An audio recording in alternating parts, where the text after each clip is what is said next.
മയക്ക് വെടിവെക്കേണ്ടി വന്നാൽ മയക്ക് വെടിവെച്ചും ജനങ്ങളുടെ ഭീതി അകറ്റി ആ മൃഗത്തെ പിടികൂടണമെന്നതാണ് വനം വകുപ്പ് നിർദ്ദേശം നൽകിയത്.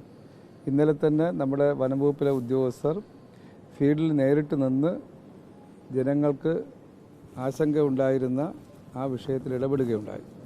ഇന്നിപ്പോൾ രാവിലെ 6-6:30 മണിക്ക് പിരപ്പൻകോട് ഹാപ്പി ലാൻഡിൻ്റെ പരിസരത്ത് ഈ മൃഗത്തിനെ കാണാൻ കഴിഞ്ഞു എന്നാണ് അവിടെ നിന്ന് ഉദ്യോഗസ്ഥരും പഞ്ചായത്ത് അധികൃതരും അറിയിച്ചത്. എന്തായാലും ഇന്നത്തെ യോഗം ഒരു കാര്യം, ടെക്നോ സിറ്റി ടെക്നോ പാർക്ക് ഈ പരിസര പ്രദേശത്തെ സ്വകാര്യ വ്യക്തികളുടെ കൈവശമുള്ള ഭൂമിയിൽ കാട് ആയി മാറുന്ന സാഹചര്യം ഒഴിവാക്കാനുള്ള നടപടി സ്വീകരിക്കാൻ അതിൻ്റെ ആദ്യഘട്ടമെന്ന നിലയ്ക്ക് തന്നെ പഞ്ചായത്ത് പ്രസിഡന്റ്, പഞ്ചായത്ത് അധികൃതർ നോട്ടീസ് കൊടുക്കേണ്ടത് ആ നടപടികളിലേക്ക് നീങ്ങാൻ നിർദ്ദേശം നൽകിയിട്ടുണ്ട്.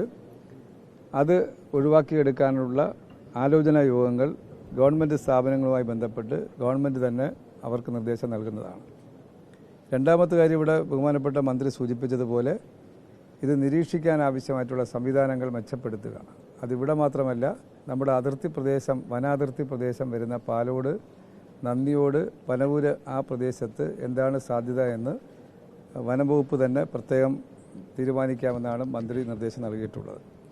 അതിനാവശ്യമായ നടപടി സ്വീകരിച്ചാൽ ആ നിരീക്ഷണത്തിലൂടെ ഏതെങ്കിലും വന്യജീവികൾ നാട്ടുമ്പുറങ്ങളിൽ, നഗരങ്ങളിലേക്ക് വരുന്ന ഒരു സാഹചര്യം ഉണ്ടായാൽ നമുക്കറിയാനും അത് അലർട്ടാക്കാനും അതിനാവശ്യമായ നടപടി സ്വീകരിക്കാനും സഹായിക്കുന്ന ഒന്നായിരിക്കും. ഈ നിലയിൽ ഉള്ള ഇടപെടലുകൾ അടിയന്തരമായി നടത്തി ഇത്തരം സാഹചര്യങ്ങൾ ഒഴിവാക്കിയെടുക്കുക എന്നതാണ് ഗവൺമെൻറ് കാണുന്നത്.